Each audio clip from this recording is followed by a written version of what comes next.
Allora, buongiorno a tutti, oggi torniamo a parlare un attimo di Iliad, però dato che è una bella giornata cerchiamo un altro posto, dai. Volevo raccontarvi la mia ultima esperienza con Iliad.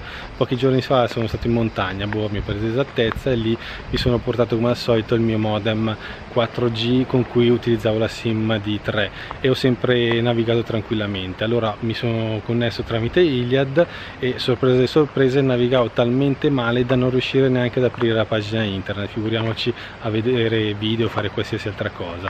Al che mi sono posto un dubbio, però proviamo a connetterci sfruttando un'altra rete, perché come spero sapete sia su un modem ma anche su un cellulare, e noi andando nelle impostazioni possiamo forzare il cellulare a connettersi non al 4G come di solito è impostato, ma magari a una rete inferiore, e quindi forzarlo ad andare in 3G, e lì sorpresa delle sorprese risolvo tutti i miei problemi e dal non navigare sono passato a 10 mega, e quindi ho deciso di segnalarvi questa cosa, perché magari siete in una situazione di incertezza dove non sapete capire bene se Iliad va bene o non va bene nella vostra zona, e allora provate a fare magari anche questo test, ovvero forzate il cellulare ad andare in 3G anziché in 4G, magari a voi cambia. Se facessi la stessa cosa qua dove sono adesso, ad esempio nei dintorni di Lecco, non cambierebbe nulla, perché tra 3G e 4G sostanzialmente i risultati sono quasi gli stessi, però evidentemente ci sono zone dove questa cosa non vale e ci sono diverse differenze.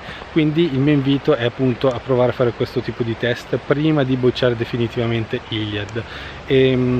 Vi segnalo inoltre che sul blog ho pubblicato un articolo dove ci sono un po' tutti gli speed test che ho collezionato in questi giorni, vi trovate il link in descrizione, potete consultarlo tranquillamente. Non sono tantissime ovviamente le località, però anche voi potete contribuire inviandomi il vostro speed test, trovate poi tutte le indicazioni sull'articolo. E quindi è tutto per oggi. Come al solito mi raccomando, se vi è piaciuto condividetelo e iscrivetevi al canale, e noi ci vediamo al prossimo video. E nel prossimo video vedremo la soluzione a una mancanza di Windows talmente grave, ma grave da dire perché non l'ho fatto prima.